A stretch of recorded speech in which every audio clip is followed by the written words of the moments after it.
As you know, the Founding Fathers were not a multicultural group.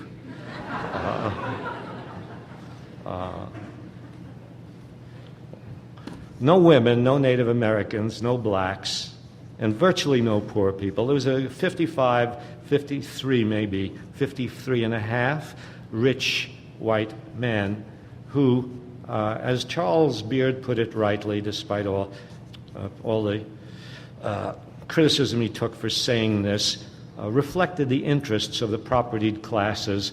A strong central government was set up to protect the interests of the slave owners and the interests of the merchants and the interests of the bondholders. A country that would be able to move westward and protect the people who moved westward, who expanded into Indian lands. A government that would be able to send an army out into the Indian lands and get rid of the Indians and clear the way for white people to take over that land. Next time you hear somebody say, we mustn't have big government, this country was founded on the idea of big government. The slave owners needed big government, the manufacturers needed big government, the bondholders needed big government, the expanders needed big government. They all wanted desperately to have big government, and the rich and elite in this country have always wanted big government. Only recently, relatively recently, in this century, have they worried about what big government may do. Because big government, for most of our history, has been big government on behalf of the wealthy interests.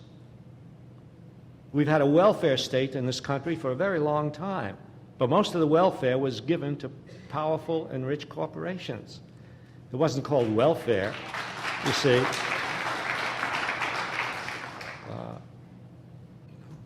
The railroads in the 1850s got something like 20 million acres of land free from the states. During the Civil War, the railroads got something like 100 million acres of land free from the federal government. 100 million acres free? You try to get an acre of land.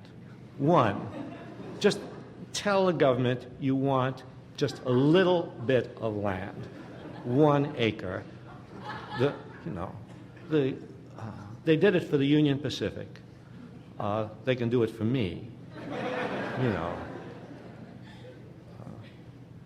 This was welfare on an enormous scale. Subsidies to the merchant marine, subsidies to the manufacturers by increasing the higher tariffs, which are, of course, subsidies to the manufacturers, and higher prices for the consumer. In 1931, Charles Beard, that same rascal who wrote about an economic interpretation of the Constitution, wrote an article called 31, remember, the midst of the Depression. And there's an argument about should the government do anything to help the poor, or should we leave it to private charities? He wrote an article called The Myth of Rugged Individualism, because all people were saying, no, we mustn't help all these people who don't have jobs anymore and who can't feed their families. In this country, we have a tradition. People have always made it on their own. And what Beard was asking was, did Rockefeller really make it on his own? Did Vanderbilt, did Harriman, did they really make it on their own? Did Carnegie and the steel industry really, did they make it on their own? And he listed in this article all the subsidies and all the grants that had been given by the federal government to the great corporations.